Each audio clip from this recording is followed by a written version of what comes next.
Hi guys, my name is Sahil and welcome back to learn with साहिल।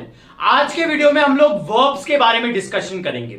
देखो, verb जो है, मैं जानता हूं आपने वर्ब्स पहले पढ़े हैं और बहुत सारे कॉन्सेप्ट वर्ब्स पे अवेलेबल है, लेकिन कॉन्सेप्ट शुरू करने से पहले ये चीज मैं आपको समझा देता हूं कि किसी भी सेंटेंस में अगर आपने वर्ब को सही लगा दिया ना तो वो हमेशा सेंटेंस सही बन जाएगा, ठीक है। और अगर आपने वर्ब का कॉम्बिनेशन गलत यूज कर दिया तो वो गलत बन जाएगा, ठीक है।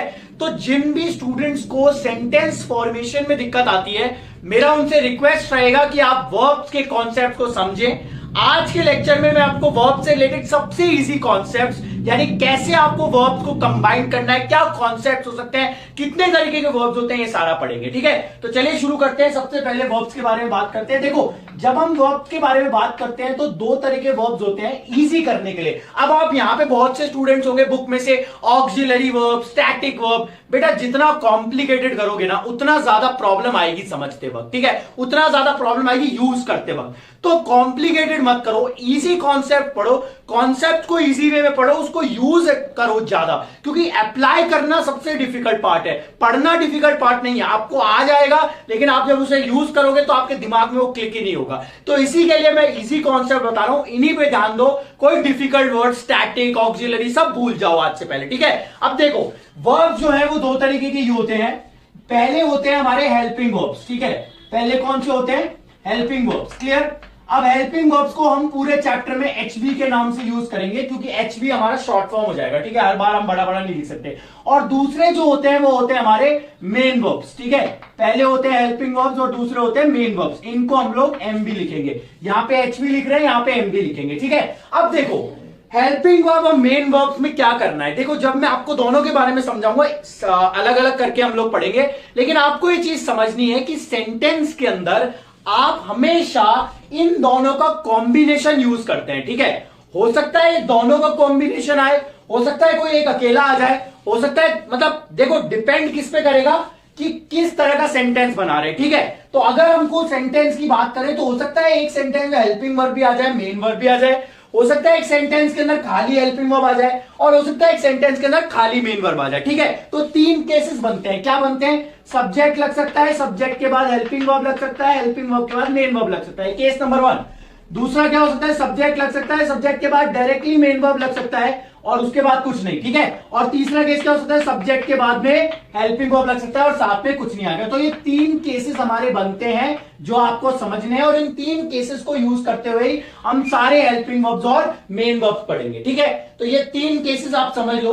अब देखो, ये जो तीन केसेस अगर आपको समझ में आ गए तो अब हम बात करते हैं हेल्पिंग वर्ब और मेन वर्ब्स की। देखो, हेल्पिंग वर्ब्स को समझने के लिए, इजी करने के लिए मैंने इनको 5 ग्रुप्स में डिवाइड किया है। कितने ग्रुप्स में डिवाइड किया है? 5 ग्रुप्स में, ठीक है। कौन कौन से हैं 5 ग्रुप? देखो, पहला ग्रुप जब हम बात करेंगे तो पहले ग्रुप में आते हैं हमारे 3 इंपॉर्टेंट, यानी डू, डज और डिड, ठीक है। ये हमारे पहले ग्रुप के हेल्पिंग वर्ब हो गए, ठीक है। दूसरे ग्रुप में आते हैं हमारे अगेन 3, हैज, हैव और हैड, ये दूसरे ग्रुप में आते हैं, ठीक है। थर्ड ग्रुप में हमारे आते हैं 5 helping verbs, is, am, are, was और वर, ये हमारे 5 हो गए तीसरे ग्रुप में, ठीक है। और चौथे ग्रुप के अंदर, चौथा ग्रुप यहां पे जगह नहीं है तो मैं चौथे ग्रुप को यहां लिख रहा हूं। फोर्थ ग्रुप जो है उसमें हमारे आते हैं कैन, कुड, शैल, शुड, उसके बाद में will, would, and then may, might and must, ठीक है। ये 9 हो गए हमारे थर्ड ग्रुप के अंदर, ठीक है। और जो फोर्थ ग्रुप में, और जो लास्ट ग्रुप होता है उसमें हमारे आते हैं बी, बीन और बीइंग, ठीक है। अगर आप इनको कैलकुलेट करोगे तो ये टोटल 23 होंगे, यानी आप ये कह सकते हैं कि टोटल 23 हेल्पिंग वर्ब्स हैं जो इंग्लिश में यूज होते हैं, ठीक है। इनका लिस्ट आपको याद रखनी है। देखो, आपको एक चीज समझनी है बच्चे, कुछ चीजें होती है जो आपको याद रखनी पड़ेगी, और वो ये हेल्पिंग वर्ब उनमें से एक है। क्योंकि प्रॉब्लम क्या होती है, बहुत से स्टूडेंट्स मैंने देखे हैं, उनको ये पता है डू, डज, डिड होते हैं, लेकिन कहां लगाना है, जब लगाते हैं तो डू लगाएं, डज लगाएं, डिड लगाएं, हैज लगाएं, इसके बाद क्या लगाएं, ये कंफ्यूजन हमेशा होते हैं। तो इन कंफ्यूजन को दूर करने के लिए आज के लेक्चर के बाद आपके सारे कंफ्यूजन दूर हो जाएंगे। एक बार इसका स्क्रीनशॉट ले लो। ये जो 5 ग्रुप हैं, एक एक करके हम सारे ग्रुप्स को डिस्कस करेंगे। डू डज डिड का, हैज हैव हैड का क्या यूज है, इसे मार का क्या यूज है, ये फोर्थ ग्रुप का क्या यूज है, और ये बी बीन और बीइंग का क्या यूज है। ठीक है, ये हम समझ लेंगे। क्लियर। अच्छा, हेल्पिंग वर्ब तो ये हो गए। मेन वर्ब का भी एक बेसिक कॉन्सेप्ट तो मैं आपको बता देता हूं। देखो, मेन वर्ब का बेसिक कॉन्सेप्ट ये है, हेल्पिंग वर्ब के तो 5 ग्रुप है, ये बेसिक कॉन्सेप्ट है। मेन वर्ब का कॉन्सेप्ट ये है कि मेन वर्ब हमेशा 4 फॉर्म्स की होती है। कितने फॉर्म्स की होती है? 4 फॉर्म्स, जिन्हें हम बोलते हैं V1, V2, V3 और V4। ठीक है। अब यहां पे भी बहुत से स्टूडेंट्स होते हैं जो है, सर ये अपना है ना, आपका जो नॉ इन्फिनेटिव फॉर्म हो गया, ये फॉर्म हो गया। बेटा फॉर्म वॉर्म मत समझो, मैं क्या बोल रहा हूं, इजी रखोगे तो आपका ब्रेन उसे यूज करते वक्त उसको आसानी रहेगी यूज करने में। नहीं तो कॉम्प्लिकेटेड वर्ड ऐड कर दोगे, मैं भी आपको कॉम्प्लिकेटेड तरीके से बता सकता हूं, लेकिन उसका कोई फायदा नहीं होगा हमारे। ठीक है, तो V1, V2, V3 और V4, बस ये याद रखो कि 4 फॉर्म्स होती है, V1, V2 और V3 और V4। ठीक है, मेन वर्ब की 4 फॉर्म्स होती है, हर मेन वर्ब की 4 फॉर्म होगी। जैसे कोई भी एक मेन वर्ब ले लेते हैं। मेन वर्ब होते क्या है, पहले ये तो देख लो। मेन वर्ब होते हैं एक्शन वर्ब्स। एक्शन मतलब जो कोई काम हम करते हैं उन्हें मेन वर्ब बोलते हैं। जैसे मैंने कहा टीच, अब टीच क्या है, हमारा मेन वर्ब है, तो जो सिंपल होगा वो फर्स्ट फॉर्म हो जाएगी। ठीक है, इसका सेकंड फॉर्म क्या होगा, टॉट।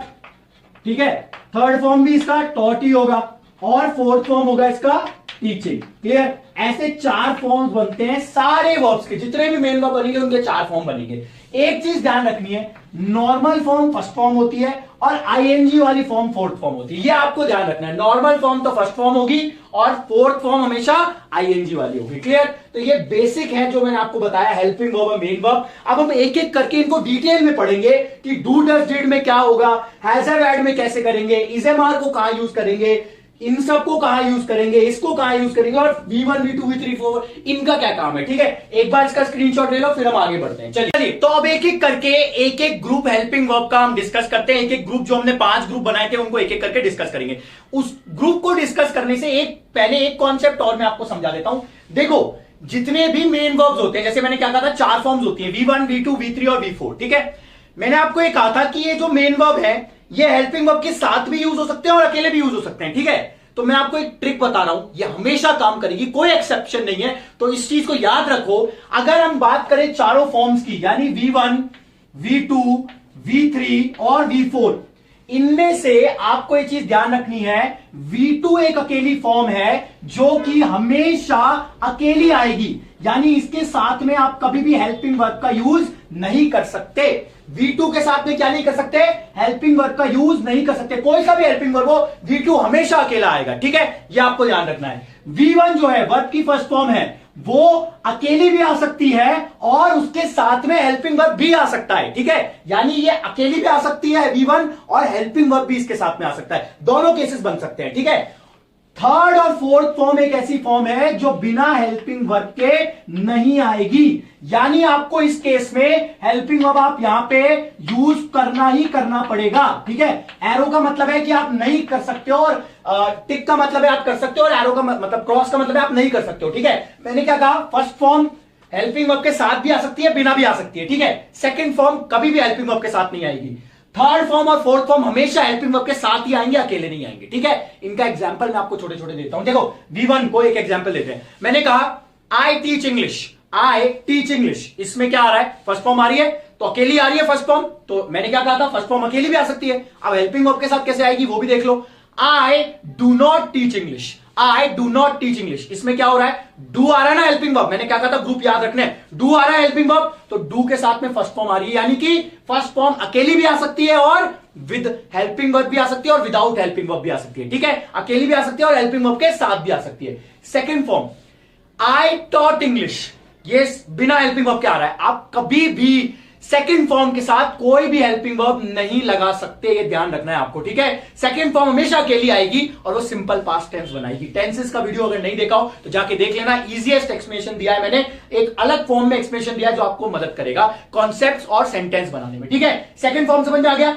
V3 और V4, थर्ड फॉर्म और फोर्थ फॉर्म ऐसी फॉर्म्स है जो कभी भी अकेली नहीं आ सकती। अगर आपको बोलना है, जैसे ईट, ईट फर्स्ट फॉर्म है, एट सेकंड फॉर्म है, ईटन थर्ड फॉर्म है, अगर आपको थर्ड फॉर्म लगानी है ईटन, तो आप हमेशा उसके साथ कोई हेल्पिंग वर्ब लगाओगे ही लगाओगे। आई हैव ईटन, आप ये नहीं बोल सकते आई ईटन, डायरेक्टली नहीं लगा सकते थर्ड फॉर्म, किसी ना किसी हेल्पिंग वर्ब के साथ लगेगी। ठीक है, तो थर्ड फॉर्म हेल्पिंग वर्ब के साथ लगेगा और फोर्थ फॉर्म भी बिना हेल्पिंग वर्ब के नहीं लग सकती है। फोर्थ फॉर्म लगाने के लिए हमें is am are was verb का यूज हम लोग करते हैं, अभी हम लोग आगे पढ़ेंगे, is am are was verb का यूज करते हैं। ठीक है, तो आपको ध्यान रखना है फर्स्ट फॉर्म जो होती है वो अकेली भी आ सकती है और हेल्पिंग वर्ब के साथ आ सकती है, सेकंड फॉर्म अकेली ही आएगी और थर्ड और फोर्थ फॉर्म अकेली नहीं आएगी। ठीक है, ये चार, ये बेसिक, ये बहुत इंपॉर्टेंट चीज है, आपको कहीं नहीं मिलेगा, ये मेरी गारंटी है कि एक जगह आपको ये चीज, तो ये आपको टिप याद रखनी है, ट्रिक याद रखनी है और आप हमेशा उसको सही लगा पाएंगे। ठीक है, इसका यूज कैसे होगा मैं भी आपको आगे बताऊंगा। क्लियर, ये समझ गए?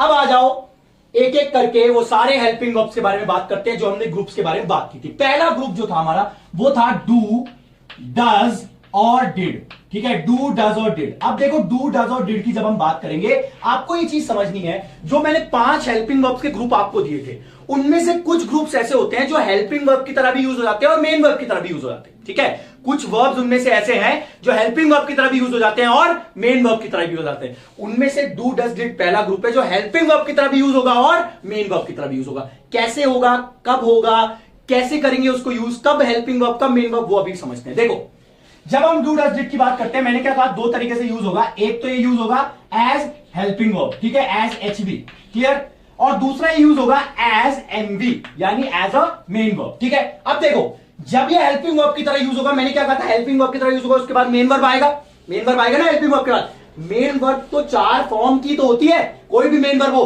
तो इनमें से कोई एक ही तो फॉर्म लगेगा, तो कौन सा फॉर्म लगेगा, डू, डज, डिड के बाद हमेशा फर्स्ट फॉर्म। ठीक है, यानी आपको ध्यान रखना है जब भी do, does, did as a helping verb किसी भी सेंटेंस में आ रहा है तो उस केस के अंदर हमेशा उसके बाद वर्ब की फर्स्ट फॉर्म लगेगी। ठीक है, जैसे एग्जांपल ले लेते हैं, मैंने कहा आई डू नॉट टीच इंग्लिश। ठीक है, अब यहां पे हमने क्या किया, डू लगाया, उसके बाद नॉट लगाया, उसके बाद ये फर्स्ट फॉर्म लगाई। यहां पे फर्स्ट फॉर्म लगा रहे हैं, कभी भी टॉट नहीं हो सकता या टीचिंग नहीं हो सकता, ये ध्यान रखना। यहां पे फर्स्ट फॉर्म आएगी, अगर कहीं पे डू, डज, डिड में से कोई एक आ गया तो उसके बाद अगर मेन वर्ब आएगी तो फर्स्ट फॉर्म में आएगी। ये यूनिवर्सल रूल है इंग्लिश का। यूनिवर्सल का मतलब ये कभी ब्रेक नहीं होगा ये रूल। ठीक है, तो ये आपका पहला कॉन्सेप्ट हो गया, do, does, did as a helping verb. ठीक है, अब देखो एक चीज तो आपको पता होगी, नहीं पता है दोबारा बताता हूं, डू और डज जो है वो तो प्रेजेंट के लिए यूज में आते हैं। ठीक है, और डिड जो है वो पास्ट के लिए यूज में आता है। तो पास्ट का भी एग्जांपल ले लेते हैं, जैसे मैंने कहा ही डिड नॉट, अब कंप्लीट आएगा, यहां पे कंप्लीटेड नहीं आएगा क्योंकि फर्स्ट फॉर्म लगानी है। He did not complete his assignment, he did not complete his assignment. तो ये हमारा क्या हो गया, देखो फर्स्ट फॉर्म आ रही है ना, तो डू, डज, डिड के बाद हमेशा कौन सी फॉर्म आएगी, फर्स्ट फॉर्म। ठीक है, डू और डज, इनमें जो कंफ्यूजन है वो भी आप दूर कर लो। डू जो होता है वो हमेशा प्लूरल सब्जेक्ट्स के लिए यूज में आता है। अगर प्रेजेंट में हम लोग प्लूरल सब्जेक्ट का यूज कर रहे हैं तो डू आएगा, और अगर सिंगुलर का यूज कर रहे हैं तो डिड आएगा। ठीक है, ये आपको ध्यान रखना है। क्लियर, तो हमारा ये डू, डज, डिड का एक कॉन्सेप्ट क्लियर हो गया, एज हेल्पिंग वर्ब्स, यानी जब do, does, did as helping verb use होगा तो उसके ये सारे कॉन्सेप्ट हैं जो आपको ध्यान रखने हैं। ठीक है, अब आते हैं सेकंड कॉन्सेप्ट पे, जब do, does, did main verb बन जाएंगे तब क्या। देखो मैंने आपको बताया था जब भी कोई मेन वर्ब होता है उसकी 4 फॉर्म्स होती हैं, ये बताया था ना, V1, V2, V3, V4। तो अगर do, does, did main verb बन गए तो इसकी भी 4 फॉर्म बन जाएगी, और वो 4 फॉर्म्स कौन सी होंगी वो आपको याद रखनी है। V1 वाली फॉर्म होगी डू और डज, ये दोनों V1 फॉर्म्स हैं। V2 फॉर्म है डिड, V3 फॉर्म है डन। ठीक है, ये भी वर्ड आपने सुना होगा, और V4 क्या है, डूइंग। V4 कौन सी फॉर्म है, डूइंग। तो जब भी हमारा ये जो पेयर है डू, डज, डिड का, जब मेन वर्ब बनता है तो उसकी 4 फॉर्म बन जाती है। फर्स्ट फॉर्म डू और डज होगा, second form did, third form done और फोर्थ फॉर्म डूइंग। ये आपको ध्यान रखना है, मेन वर्ब की 4 फॉर्म्स होती है, तो जब ये मेन वर्ब बनेगा तो इसकी भी 4 फॉर्म बन जाएगी। रूल थोड़ी ब्रेक होगा, 4 फॉर्म है तो है। क्लियर, तो ये मेन वर्ब जब यूज होगा तब ये इस तरह से होगा। अच्छा, अब मैंने क्या कहा था आपको, मैंने कहा था फर्स्ट फॉर्म हेल्पिंग वर्ब के साथ भी यूज होती है, बिना हेल्पिंग वर्ब के भी आती है। सेकंड फॉर्म बिना हेल्पिंग वर्ब के ही आती है, और थर्ड और फोर्थ हेल्पिंग वर्ब के साथ आती है। ठीक है, कैसे, मैंने कहा I have done my work, अगर मैं डन यूज कर रहा हूं थर्ड फॉर्म तो हेल्पिंग वर्ब लगानी पड़ेगी। I have done my work, मैंने अपना काम कर लिया। जब ये मेन वर्ब की तरह यूज होता है ना तो इसका सेंस जो होता है, डू और डज का सेंस तो बनता है, क्या बनेगा, करता हूं या करती हूं। क्या सेंस बनेगा, करता हूं या करती हूं, करता हूं। जैसे मैंने कहा मैं अपना काम करता हूं, I do my work daily, मैं अपना डेली काम करता हूं, I do my work daily. तो यहां पे करता हूं वाला सेंस आ गया। डिड सेकंड फॉर्म है तो क्या बोलोगे, क्या सेंस आएगा, किया, किया। ठीक है, या क्या सेंस आएगा, किया या कर दिया। ठीक है, किया या कर दिया। आई डिड माई वर्क, कर दिया या किया। आई डिड माई वर्क, समझ में आ रहा है, आई डिड माई वर्क, मैंने अपना काम कर दिया। क्लियर। तो जब हम एज अ मेन वर्ब इनको यूज करेंगे तो इसमें प्रेजेंट में तो सेंस आएगा करता हूं का, और पास्ट में सेंस आएगा किया या कर दिया का। ठीक है। और डूइंग में सेंस आएगा कर रहा हूं का, कर रहा हूं या कर रही हूं। ठीक है। जैसे मैंने कहा I am doing my work, मैंने क्या कहा था, इसे मार लग के आएगा ING form, I am doing my work. ठीक है। तो ये चार जो फॉर्म्स है, और डन जो है ना third form generally has have had के साथ ही यूज होती है। वो मैं आपको अभी आगे हैज हैव हैड के कॉन्सेप्ट में पढ़ाऊंगा। बट आप ये समझ ले डू डज डिड दो तरह से यूज होते हैं, as helping verbs, as main verbs. जब हेल्पिंग वर्ब की तरह यूज होंगे तो इनके बाद फर्स्ट फॉर्म आएगी, और फर्स्ट फॉर्म आएगी तो ये सेंटेंस बनाएगा सिंगुलर है, और अगर प्रेजेंट में है तो डू डज, पास्ट में है तो डिड। ठीक है। और अगर सिंगुलर है तो डज, प्लूरल है तो do. Clear. As a main verb बनेगी तो चार फॉर्म बन जाएंगी। चारों फॉर्म्स का मैंने आपको एक्सप्लेनेशन बता दिया कि करता हूं, किया, या कर रहा हूं या कर रही हूं। ये वाला सेंस जब आएगा तो ये मेन वर्ब की तरह यूज होंगे। क्लियर। ये हो गया हमारा डू डज डिड से रिलेटेड सारे कॉन्सेप्ट जितने भी आपको समझने हैं। अच्छा, मैं आपको इसमें थोड़ी सी चीजें और समझा देता हूं। जब भी हम बात करते हैं डू डज डिड की एज हेल्पिंग वर्ब्स, तो ये हमेशा कब यूज होंगे, as helping verb do does did simple present और सिंपल पास्ट के सेंटेंस में यूज होंगे। और वो भी कौन से वाले सेंटेंस में, सिंपल प्रेजेंट और सिंपल पास्ट के नेगेटिव या फिर क्वेश्चन वाले सेंटेंसेस के अंदर। किसमें, जब भी हम सिंपल पास्ट या सिंपल प्रेजेंट के नेगेटिव या क्वेश्चन वाले सेंटेंसेस बना रहे हैं, तब हम डू डज डिड का एज हेल्पिंग वर्ब यूज करेंगे।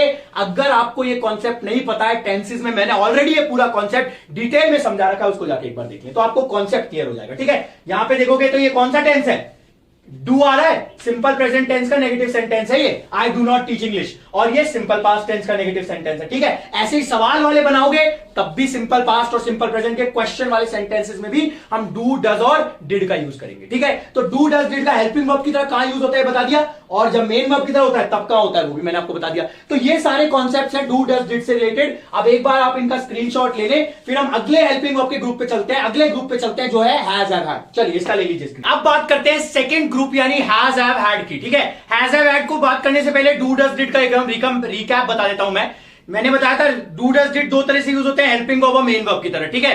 तो हेल्पिंग वर्ब की तरह तब यूज होंगे जब वो सिंपल प्रेजेंट या सिंपल पास्ट के नेगेटिव या क्वेश्चन वाले सेंटेंस बनेंगे। ठीक है। अच्छा, अगर आपको नहीं पता है सिंपल प्रेजेंट सिंपल पास्ट कैसे आइडेंटिफाई करते हैं, बहुत इजी ट्रिक बता देता हूं। अगर कहीं पे V1 आ रहा है ना, अकेले V1, अगर V1 फर्स्ट फॉर्म आ रही है, मेन वर्ब की फॉर्म आ रही है अकेले, तो वो सिंपल प्रेजेंट होगा, और अगर V2 आ रही है तो वो सिंपल पास्ट होगा। ठीक है। अगर कहीं सेंटेंस में V1 आ रहा है, जैसे मैंने कहा आई टीच इंग्लिश, अब V1 आ रही है तो सिंपल प्रेजेंट टेंस हो गया आंखें बंद करके। ठीक है। और अगर सेकंड फॉर्म लगा दिया मैंने आई टॉट इंग्लिश, तो सिंपल पास्ट का सेंटेंस हो गया। ठीक है। तो सिंपल प्रेजेंट का नेगेटिव, सिंपल पास्ट का नेगेटिव, सिंपल प्रेजेंट का क्वेश्चन या सिंपल पास्ट का क्वेश्चन जब भी बनेगा तो वो हमेशा कौन सा क्या यूज होगा उसमें, डू डज और डिड का यूज होगा एज हेल्पिंग वर्ब्स। ठीक है। तो यह कॉन्सेप्ट आपको समझ में आ गए होंगे। अब आते हैं अगले कॉन्सेप्ट के ऊपर, यानी अगले ग्रुप हमारा वर्ब का हैज हैव और हैड। ठीक है। हैज हैव और हैड के बारे में बात करते हैं। देखो हैज हैव और हैव और हैड जो है, इसमें भी दो यूजेस हैं। एज, ये भी एज हेल्पिंग वर्ब यूज होते हैं, और ये एज मेन वर्ब भी यूज होते हैं। ठीक है। क्या क्या यूज होते हैं, कैसे यूज होते हैं, देखो जब ये हेल्पिंग वर्ब की तरह यूज होंगे, मैंने आपको वहां बताया था डू डज डिड में जब वो हेल्पिंग वर्ब की तरह यूज हो रहे थे तो उसके बाद मेन वर्ब की कौन सी फॉर्म लग रही थी, फर्स्ट फॉर्म। ऐसे ही हैज हैव हैड जब यूज होगा एज अ हेल्पिंग वर्ब, तब उसके बाद वर्ब की कौन सी फॉर्म लगेगी, थर्ड फॉर्म। ये हमेशा, ये भी एक यूनिवर्सल रूल है। ठीक है। कि हैज हैव हैड कहीं भी दिख जाए उसके बाद मेन वर्ब है तो हमेशा थर्ड फॉर्म में आएगी। ये याद रखना है, यूनिवर्सल रूल से आपको याद रखने हैं। ठीक है। तो ये हो गया हमारा एज हेल्पिंग वर्ब्स। क्लियर। अच्छा, हेल्पिंग वर्ब जब ये एज हेल्पिंग वर्ब जब ये यूज होगा तो ये कहां यूज होगा, ये हमेशा यूज होगा आपके प्रेजेंट परफेक्ट और पास्ट परफेक्ट टेंस के अंदर। किसमें, प्रेजेंट परफेक्ट या फिर पास्ट परफेक्ट। एक बात मैं आपको बता देता हूं और थोड़ा सा इसको हमेशा याद रखें, जब भी वर्ड परफेक्ट आ गया आपके दिमाग में हैज हैव हैड आ जाना चाहिए। ठीक है। ये अगर आपके दिमाग में आ गया ना तो आप टेंसेस में स्ट्रक्चर याद करने की जरूरत नहीं पड़ेगी, अपने आप बन जाएंगे। मैंने क्या कहा, जब भी वर्ड परफेक्ट आ गया दिमाग में हैज हैव हैड आ जाना चाहिए, जब भी हैज हैव हैड आ गया दिमाग में थर्ड फॉर्म आ जानी चाहिए। अगर ये आपने दो चीजें याद रख ली तो आपको सेंटेंस के स्ट्रक्चर टेंसेस में किसी में भी याद करने की जरूरत नहीं पड़ेगी, ऑटोमेटिकली आपको बन जाएंगे। क्लियर। तो प्रेजेंट परफेक्ट और पास्ट परफेक्ट के जितने भी सेंटेंसेस होते हैं मैंने क्या कहा था वहां पे, तो पास्ट सिंपल और डू डज डिड में हमने डिस्कस किया था कि पास्ट सिंपल और प्रेजेंट सिंपल के नेगेटिव और क्वेश्चन वाले सेंटेंस में आया था डू डज डिड, राइट। लेकिन यहां पे क्या हो रहा है, has have had, present perfect और पास्ट परफेक्ट के, चाहे वो नेगेटिव हो, चाहे वो पॉजिटिव हो, चाहे वो क्वेश्चन वाले सेंटेंस, हर तरह के सेंटेंसेस में has have had as a helping verb use होगा प्रेजेंट परफेक्ट और पास्ट परफेक्ट में। अच्छा, अगर प्रेजेंट है तो हैज या हैव में से कोई एक लगेगा, ठीक है, बेस्ड ऑन सिंगुलर प्लूरल, वहां पे भी यही था डू डज डिड में भी, हैज सिंगुलर के लिए और हैव प्लूरल के लिए, ठीक है। और अगर पास्ट का है तो हम लगाएंगे हैड, ठीक है। क्या एग्जांपल ले लेते हैं एक, जैसे मैंने कहा I have completed my assignment, ये सेंटेंस था, तो क्या सेंटेंस है ये सेंटेंस में हैव आ रहा है ना, helping verb, I have completed my assignment, I have completed my assignment, ठीक है। अब यहां पे देखो हैव आ रहा है और हैव के बाद ये कंप्लीटेड कौन सी फॉर्म है, ये थर्ड फॉर्म है। एक चीज ध्यान रखना, कई ऐसे वर्ब्स होते हैं जिनमें सेकंड और थर्ड फॉर्म सेम होती है, ठीक है। कई ऐसे मेन वर्ब्स होते हैं जिनमें सेकंड और थर्ड फॉर्म सेम होती है, कंफ्यूज होने की जरूरत नहीं। जैसे कंप्लीट है, कंप्लीट में सेकंड फॉर्म भी कंप्लीटेड है, थर्ड फॉर्म भी कंप्लीटेड है, लेकिन यहां पे ये थर्ड फॉर्म है, ये हमको कैसे पता लग रहा है, मैंने आपको अभी बताया था पीछे कि सेकंड फॉर्म जो होती है वो कभी हेल्पिंग वर्ब के साथ नहीं आएगी। तो अगर हमने यहां पे सेकंड हेल्पिंग वर्ब लगा दिया तो ये थर्ड फॉर्म ही होगी, सेकंड फॉर्म नहीं हो सकती है। अगर ये सेकंड फॉर्म होती तो ये अकेली आती, क्या होता, अकेली आती। ये फिर क्या बोलते हैं हम, आई कंप्लीटेड माई असाइनमेंट, ठीक है। तो ये हमारा यूज होता है प्रेजेंट परफेक्ट और पास्ट परफेक्ट। ऐसे इसको पास्ट परफेक्ट का बना लो, हैड हैव की जगह हैड लगा दोगे तो पास्ट परफेक्ट का बन जाएगा। इसका नेगेटिव भी बनाना है तो भी उसमें आएगा, I have completed the assignment, I have not completed the assignment, have I completed the assignment, question वाले सेंटेंसेस। पिछले वीडियो में मैंने क्वेश्चन से रिलेटेड सारे कॉन्सेप्ट बता दिए WH वर्ड्स वाले, तो वो आप जाके देख लेना अगर नहीं देखे तो, ठीक है। तो ये हमारा क्या हो गया, ये हमारे कॉन्सेप्ट हो गए किससे रिलेटेड, हैज हैव हैड से रिलेटेड एज हेल्पिंग वर्ब्स, ठीक है। तो ये आपको समझना है। अच्छा देखो, तो अब कई लोग होते हैं जिनको यहां पे प्रेजेंट परफेक्ट और पास्ट परफेक्ट में प्रॉब्लम आती है कि कैसे प्रेजेंट परफेक्ट का यूज करते हैं और कहां पे पास्ट परफेक्ट का यूज करते हैं। वैसे मैंने ऑलरेडी वीडियो बना रखा है टेंसेस से रिलेटेड, डिटेल में समझा रखा है, तो एक बार जाके उसे देख लेना। फिर भी मैं यहां पे शॉर्ट में समझा देता हूं। प्रेजेंट परफेक्ट टेंस वो है जब आप कोई काम अभी अभी कंप्लीट कर चुके हैं, तो उसमें हम प्रेजेंट परफेक्ट टेंस का यूज करेंगे, ठीक है। और कोई काम आपने बहुत पहले कंप्लीट किया है, उसमें हम पास्ट परफेक्ट का यूज करेंगे। बस ये याद रख लो, कोई काम अगर अभी अभी कंप्लीट किया है तो प्रेजेंट परफेक्ट, बहुत पहले कंप्लीट किया है तो पास्ट परफेक्ट। क्लियर। जैसे मैंने कहा मैंने अभी अभी अपना असाइनमेंट कंप्लीट कर लिया, तो क्या बोलोगे, I have completed my assignment, क्योंकि रिसेंट काम अभी किया है ना, तो क्या बोलोगे, I have completed my assignment, ठीक है। और अगर यही काम आपने बहुत पहले किया, यानी 2 महीने पहले आपने अपनी डिग्री कर ली, तो क्या बोलोगे, I had completed my degree 2 months back, ठीक है। तो उसमें आप पास्ट परफेक्ट टेंस लगाओगे। क्लियर। तो ये छोटे से मैंने आपको इजी कॉन्सेप्ट बता दिया। फिर भी डिटेल में जानना हो तो टेंसेस का वीडियो जरूर देख लेना। एक नए तरीके से टेंसेस पढ़ाया मैंने जो आपको बिना याद करे याद हो जाएगा, ठीक है। तो चलो अब बात करते हैं सेकंड टाइप की। ये आपको हेल्पिंग वर्ब की तरह जब एज हैव हैड यूज होता है तो कैसे यूज होगा, ये मैंने आपको समझा दिया है, कैसे प्रेजेंट परफेक्ट में और पास्ट परफेक्ट में यूज होगा। अब हम बात करते हैं जब has have had main verb की तरह यूज होता है, ठीक है। देखो मैंने आपको डू डज डिड के केस में बताया था कि जब भी कोई वर्ब मेन वर्ब बन जाएगा तो वो 4 फॉर्म्स आ जाएंगी उसकी, ठीक है। ये आपको याद रखना है। तो जब डू डज डिड में भी 4 फॉर्म बनी थी, डू डज फर्स्ट फॉर्म थी, डिड सेकंड फॉर्म थी, डन थर्ड फॉर्म थी और डूइंग तो फोर्थ फॉर्म थी, ठीक है। ऐसे ही हैज हैव हैड के केस में भी जब ये मेन वर्ब बनेगा तो इसकी 4 फॉर्म बनेगी, जो होगा V1, V2, V3 और V4, ठीक है। अब जब हम V1 की बात करेंगे तो हैज और हैव जो है वो हमारा V1 वाला फॉर्म होगा, फर्स्ट फॉर्म। हैड जो होगा वो सेकंड फॉर्म होगा V2, और थर्ड फॉर्म भी इसमें हैड ही होगी और फोर्थ फॉर्म हैविंग होगी, ठीक है। अब ये कैसे यूज होगी, ये देखो, जब हम हैज हैव हैड को मेन वर्ब की तरह यूज कर रहे हैं तो इसका सेंस जो आएगा वो आएगा पोजेशन का। पोजेशन मतलब वो चीज आपके पास है या फिर थी, ठीक है। अगर है तो आप हैज हैव हैड का यूज करोगे, ठीक है, अगर कोई चीज आपके पास है तो। और अगर थी तो आप सेकंड फॉर्म यानी हैड का यूज करोगे, ठीक है। तो है तो हैज हैव, और अगर थी तो हैड। जैसे मैंने कहा मेरे पास एक गाड़ी है, आई हैव अ कार, ठीक है, आई हैव अ कार। यहां पे आप इस सेंटेंस को देखोगे, आई हैव अ कार में जो हैव है ये हमारा मेन वर्ब की तरह यूज हो रहा है। कैसे पता लगेगा ये मेन वर्ब है, क्योंकि इसके बाद कोई मेन वर्ब नहीं आ रही है। अगर किसी सेंटेंस में हेल्पिंग वर्ब के बाद मेन वर्ब नहीं आ रही है तो वो खुद ही मेन वर्ब बन जाएगी, ठीक है। तो यहां पे हमारा ये क्या हो गया, पोजेशन को शो कर रहा है ना, ये किसको शो कर रहा है, मेरे पास गाड़ी है। और अगर यही मैं सेंटेंस में हैड लगा दूंगा तो क्या हो जाएगा, आई हैड अ कार, मतलब मेरे पास गाड़ी थी, ठीक है। तो थी वाला सेंस है तो हैड, और अगर है वाला सेंटेंस है तो हैव या हैव आएगा। हैज सिंगुलर के लिए आता है और हैव प्लूरल के लिए आता है, ये आपको मैंने ऑलरेडी बता दिया, ठीक है। तो ये हमारा कॉन्सेप्ट हो गया फर्स्ट फॉर्म और सेकंड फॉर्म से रिलेटेड। अच्छा, फोर्थ फॉर्म जब हैविंग यूज करोगे तब क्या करोगे? फोर्थ फॉर्म का सेंस आप क्या बोलोगे? जैसे मैंने कहा मैं भी खाना खा रहा हूं, ठीक है, कर रहा हूं, खा रहा हूं, या फिर खा रहा था, ऐसा कोई सेंस आ रहा है। जैसे मैंने कहा I am having my food, ठीक है, जनरली ये यहां यूज होता है, I am having my food, ठीक है, I am having my food. मैंने आपको कहा था कि जब भी आप सेंटेंस में आईएनजी का यूज करोगे तो वो बिना इज़ेमार के नहीं होगा। प्रेजेंट में है तो इज़ेमार, पास्ट में तो वॉज वर्ड, ठीक है। ये हम आगे अभी इज़ेमार वॉज वर्ड के कॉन्सेप्ट पढ़ेंगे। बट आप यहां पे देख लो, यहां पे मैं क्या बोल रहा हूं? I am having my food, मैं अपना खाना खा रहा हूं, ठीक है। मैंने कहा आई एम वर्किंग, मैं अपना काम कर रहा हूं, यानी कोई काम अभी अगर आप कर रहे हो, कोई चीज जनरली, तो आप हैविंग लगाओगे, इज़ेमार के साथ लगाओगे तो प्रेजेंट में हो जाएगा, और वॉज वर्ड के साथ लगाओगे तो, जैसे I was having my dinner, जब आप आए थे तो I was having my dinner, मैं अपना डिनर कर रहा था, मैं अपना काम कर रहा था, I was doing my work. तो इस तरह से आप हमेशा ये चीज याद रखो। अच्छा, यहां पे आप एक चीज समझना, देखो डूइंग वाला जो सेंस है वो तो अलग बन गया। हैविंग कब आएगा? हैविंग मतलब मैं खा रहा था, जनरली उस सेंस में आएगा। I am having my dinner, ठीक है, I am having my T, coffee, कुछ भी ऐसा है तो आप वहां पे हैविंग का यूज करेंगे। क्लियर? तो ये हो गया हमारा हैज, हैव, हैड। जब मेन वर्ब की तरह यूज होते हैं तब उसका क्या सेंस बनता है, और जब वो हेल्पिंग वर्ब की तरह यूज होते हैं तब इनका क्या सेंस बनता है। इसके अलावा कोई कॉन्सेप्ट नहीं है हैज, हैव, हैड का जो आपको याद रखना है, ठीक है। इसको एक बार समझ लो, इसका स्क्रीनशॉट ले लो, आगे वाले वर्ब्स के ऊपर चलते हैं। अगला ग्रुप इज़ेमार, वॉज वर्ब को डिस्कस करेंगे। एक बात ध्यान रखना बच्चे, जैसा मैंने कहा, अगर हैज, हैव, हैड आ गया, परफेक्ट वर्ड आ गया, हैज, हैव दिमाग में आना चाहिए हैड, और अगर हैज, हैव, हैड आ गया तो थर्ड फॉर्म आनी चाहिए हेल्पिंग वर्ब के केस में। और मेन वर्ब के केस में आपको पोजेशन शो करना है। हैविंग बहुत कम यूज होता है, हैज, हैव और हैड ही यूज होते हैं, ठीक है। तो ये आपको ध्यान रखना है। क्लियर? इसका स्क्रीनशॉट ले लो, अगले वाले वर्ब्स के केस पे बढ़ते हैं।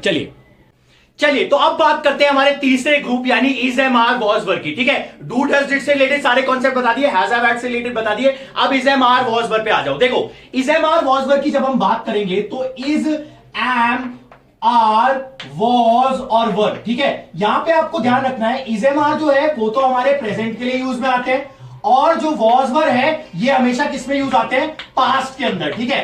अच्छा, इज जो है वो सिंगुलर के लिए आता है, आर जो है प्लूरल के लिए आता है, आई जो है, एम जो है वो आई के लिए आता है, वॉज ऐसे ही सिंगुलर के लिए और वर्ब प्लूरल के लिए। तो आपको ये चीजें तो ध्यान रखनी है, ठीक है। ये कॉन्सेप्ट तो बेसिक है। अब यहां पे जैसे हमने डू, डज, डिड और हैज, हैव में डिस्कस किया था कि वहां पे दो फॉर्म्स बन, दो तरीके से यूज हो रहा था, एज हेल्पिंग वर्ब भी यूज हो रहा था, एज मेन वर्ब भी। तो यहां पे भी इज़ेमार, वॉज वर्ब दो तरीके से यूज होंगे, एज हेल्पिंग वर्ब्स और एज मेन वर्ब्स। देखो जब ये एज हेल्पिंग वर्ब्स यूज होंगे, जब ये एज हेल्पिंग वर्ब्स यूज होंगे तब कैसे यूज होंगे, और एज मेन वर्ब्स जब यूज होंगे तब कैसे यूज होंगे, उसके बारे में डिस्कस करते हैं। देखो जब ये हेल्पिंग वर्ब की तरह यूज होंगे, मैंने आपको एक चीज समझाई थी कि जब भी परफेक्ट वर्ड आता है तो हैज, हैव, हैड दिमाग में आ जाना चाहिए, ठीक है। ये बात मैंने आपको बताई थी हैज, हैव, हैड के केस में।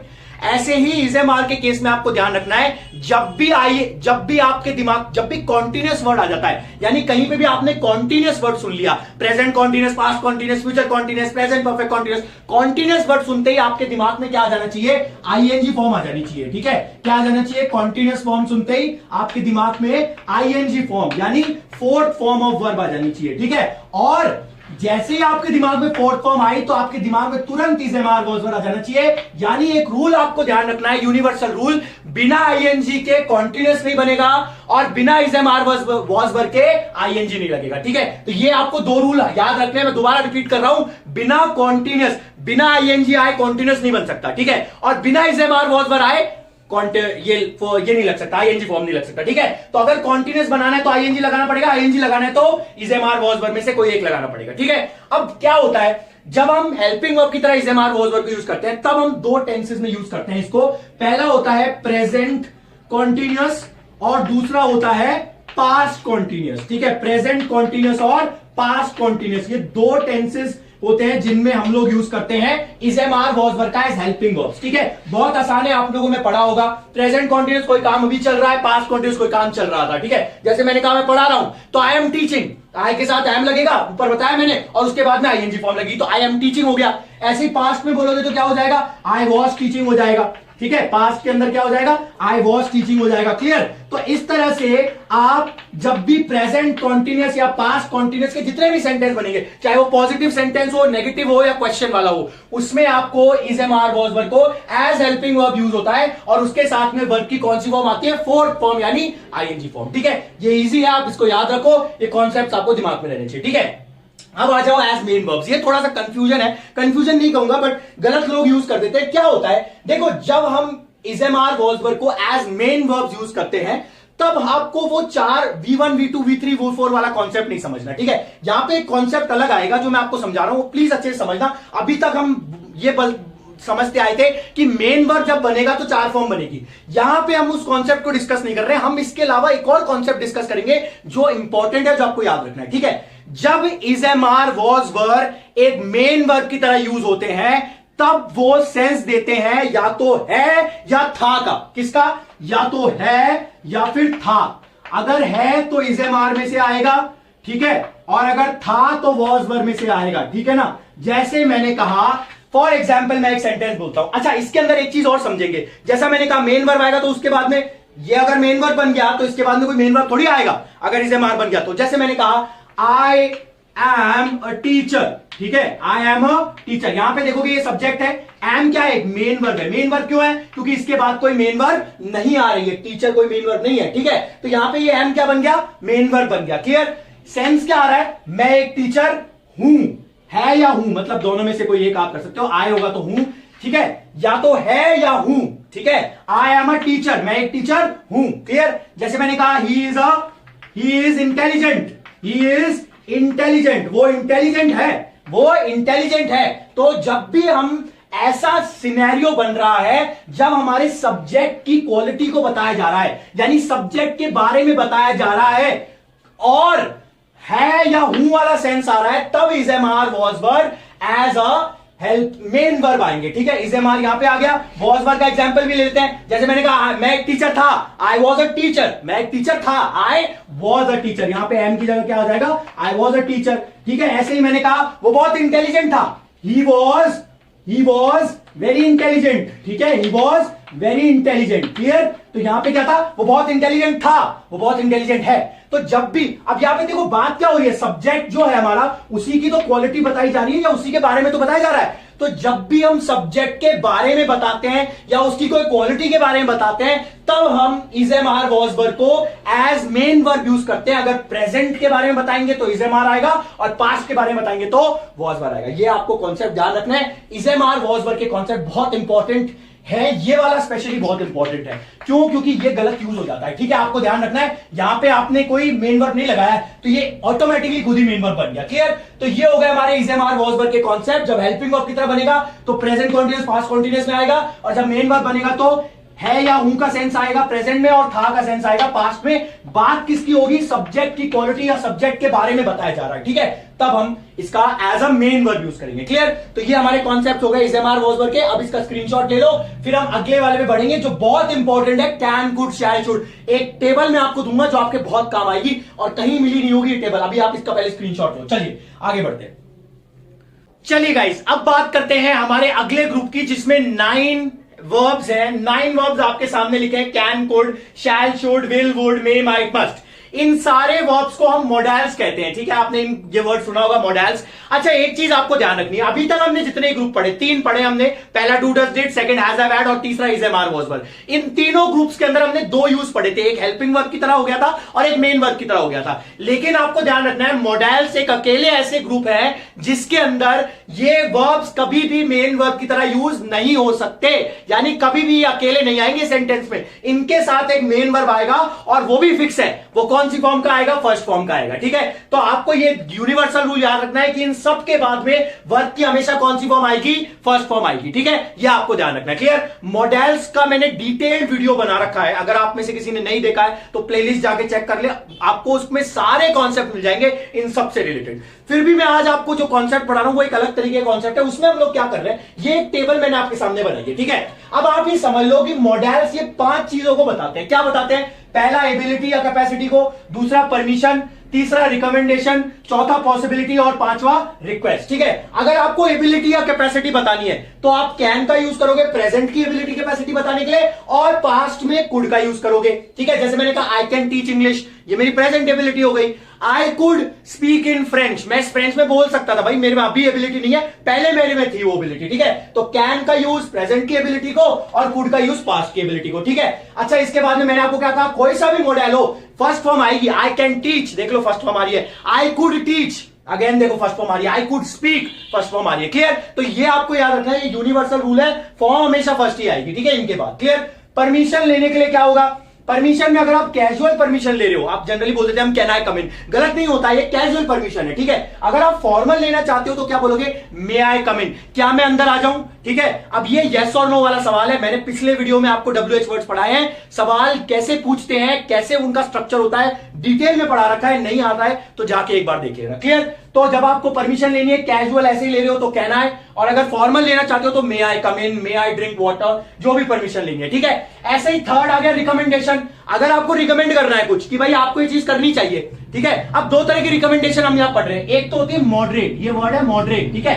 मॉडरेट का मतलब ये आप कहना चाह रहे हो ठीक है यार ठीक ठाक सी रिकमेंडेशन कर रहे हो, 70-80% आपको ये काम करना चाहिए, मेरे अकॉर्डिंग आपको इंग्लिश में बोलना चाहिए। अगर मैं ऐसा बोल रहा हूं तो मेरी तरफ से मैंने कहा रिकमेंडेशन है 70 से आपको बोलना चाहिए, लाइफ में जरूरी है। ठीक है, लेकिन अगर मुझे स्ट्रॉन्ग रिकमेंडेशन देनी है कि भाई आपको बोलना ही चाहिए, आपका करियर खराब हो जाएगा नहीं बोली तो इसका मतलब हम क्या बोलेंगे, वहां पे मस्ट का यूज करेंगे, यू मस्ट स्पीक इंग्लिश। ठीक है, तो वहां पे भी देखो फर्स्ट फॉर्म आ रही है, ये याद रखना है, फॉर्म तो फर्स्ट ही आएगी इन सब में। क्लियर, तो ये हो गया हमारा एबिलिटी, कैपेसिटी, परमिशन और रिकमेंडेशन कैसे शो करना है, कौन कौन से यूज हो रहे हैं। अच्छा अगला होता है पॉसिबिलिटी, पॉसिबिलिटी बताने के लिए तीन आते हैं, मे माइट मस्ट। लेस पॉसिबिलिटी है किसी चीज की तो मे आएगा, थोड़ी स्ट्रॉन्ग पॉसिबिलिटी है तो माइट आएगा, और 100% पॉसिबिलिटी है तो मस्ट आएगा। ठीक है, जैसे मैंने कहा he might come to the party, वो शायद पार्टी में आएगा, स्ट्रॉन्ग पॉसिबिलिटी है, आ सकता है। लेकिन अगर मैंने बोला he must come to the party, भाई इसका मतलब है उसे आना ही चाहिए, उसे आना ही पड़ेगा, और वो आएगा ही आएगा क्योंकि 100% पॉसिबिलिटी है। ठीक है, तो ये हो गया हमारा मे माइट मस्ट का यूज। रिक्वेस्ट करने के लिए अगर आप करते हो तो कैन, कुड और वुड में से तीनों में से किसी एक का यूज कर सकते हो। जैसे मैंने बोला कैन यू हेल्प मी, क्या आप मेरी मदद कर सकते हो, मैं आपसे रिक्वेस्ट कर रहा हूं ना, तो जब भी आप रिक्वेस्ट कर रहे हो तो कैन, कुड या वुड में से किसी का भी यूज कर सकते हो। ये जो टेबल मैंने आपको दी है ये स्पोकन पर्पस के लिए बहुत काम में आने वाली है। अगर आप थ्योरेटिकल ग्रामर की बात करोगे तो मैंने ऑलरेडी मॉडल्स का वीडियो बना दिया, अगर प्रॉपर थ्योरेटिकल ग्रामर सेंस में सारे रूल समझने तो वो वीडियो जाके देखो। स्पोकन के लिए ये टेबल बहुत इंपॉर्टेंट है। ठीक है, तो ये हमारा ग्रुप हो गया, जो हमारा फोर्थ ग्रुप है वर्क का, वो था हमारा ये सारे मॉडल्स का। क्लियर, ये आपको क्लियर हो गया। अब हम लास्ट जो ग्रुप है बी, बीन और बीइंग, इसके बारे में शॉर्ट में डिस्कस करेंगे क्योंकि वो ज्यादातर पैसिव वॉइस में आएगा, हम बाद में डिस्कस करेंगे, लेकिन शॉर्ट में अभी मैं बी, बीन और बीइंग को डिस्कस करूंगा। तो इसका स्क्रीनशॉट ले लो, उसके बाद हम लास्ट ग्रुप डिस्कस करते हैं बी, बीन और बीइंग। चलिए गाइस, अब हम बात करते हैं हमारे लास्ट ग्रुप के वर्ब्स की, जो है बी, बीन और बीइंग। ये जो ग्रुप है ये काफी कंफ्यूज किया जाता है, कहां पे हमें इन्हें यूज करना है। तो मैंने आपके सामने दो चार्ट बनाए, यानी दो ग्रुप बनाए हैं। देखो, पहला जब हम बी, बीइंग का यूज करते हैं वो एक्टिव वॉइस के सेंटेंसेस में होता है, और दूसरा यूज इनका पैसिव वॉइस के सेंटेंसेस में होता है। ठीक है, एक्टिव वॉइस के सेंटेंसेस में दो यूजेस होते हैं। पहला जब आप एक्टिव वॉइस में इनका सेंटेंस यूज करोगे वो तब होगा जब हमें आईएनजी फॉर्म लगाना है। अगर आपको मॉडल्स के साथ आईएनजी लगाना है तो हम क्या यूज करेंगे, बी का यूज करेंगे, और अगर हैज हैव हैड के साथ में आपको आईएनजी फॉर्म यानी फोर्थ फॉर्म लगानी है तो हम बीन का यूज करेंगे। ठीक है, जैसे मैंने कहा मॉडल के साथ आपको फोर्थ फॉर्म लगानी है, मैंने कहा था he should be talking, he should be talking, वो उसको बात करनी चाहिए, should be talking to me. ठीक है, उसको बात करनी चाहिए। तो यहां पे देखो शुड आ रहा है, मैंने क्या कहा था मॉडल के बाद वर्ब की फर्स्ट फॉर्म आती है, लेकिन हमें यहां पे कौन सी लगानी है, फोर्थ फॉर्म यानी आईएनजी फॉर्म लगानी है। तो जब हमें ऐसा करना है कि जब हमें आईएनजी फॉर्म लगानी है मॉडल्स के साथ, उस केस में हम लोग बी का यूज करते हैं, और अगर हैज हैव हैड के साथ में हमें लगाना है तो हम वहां पे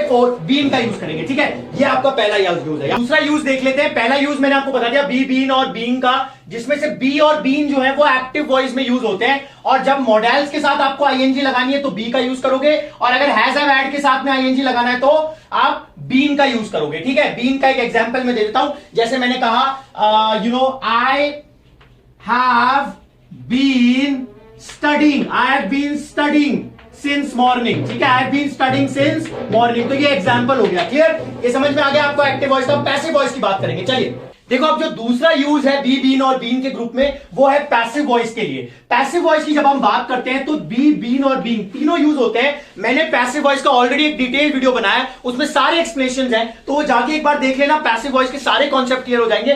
फिर भी आपको ये चीज समझनी है, देखो बी होता है मॉडल्स के, जब भी पैसिव बनाना होता है तब हम बी का यूज करते हैं। परफेक्ट टेंस का बनाना होता है तो बीन का यूज करते हैं, और कॉन्टिन्यूअस टेंस का जब भी आपको पैसिव बनाना है तो आप हमेशा बीन का यूज करते हैं। ठीक है, अगर आपको पैसिव वॉइस के कॉन्सेप्ट नहीं पता है तो मैं फिर से आपको रिक्वेस्ट कर रहा हूं, एक वीडियो डिटेल में बना रखा है जिसमें सारे कॉन्सेप्ट है पैसिव वॉइस के, वो जाके देख लेना, आपको समझ में आ जाएगा। ठीक है, तो ये हमारे यूजेस है बी बीन और बीन के।